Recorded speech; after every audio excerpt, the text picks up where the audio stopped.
Hello everyone, I'm here today to show you a very short demonstration on how to birth a baby.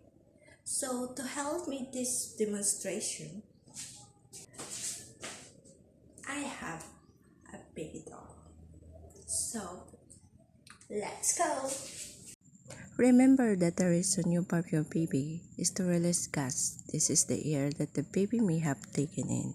During feeding, babies feel better after burping, and the activities help stimulate the baby too. And also you learn what seems to work best. Keep in mind that breastfeed babies tend to burp less because they take in less air and bottle feed babies. And sometimes baby don't burp at all, which is perfectly normal. Burp your baby for about a minute and then continue feeding. If your baby seems upset, is crying, try standing or rocking your baby or talking to your baby. The techniques or position to burp a baby: hold on your shoulder, hold lower on your chest, lay on your knees, and rock on your arms or slat hold.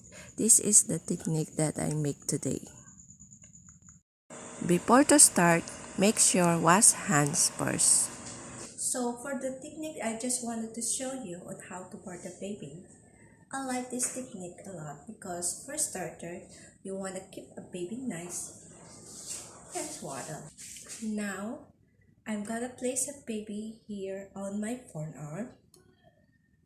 With this technique, the basic thing that you need to do is to make sure that her mouth is facing outward.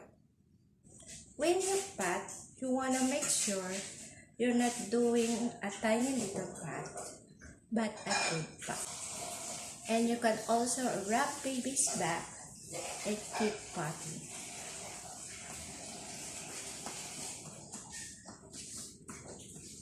Thank you for watching.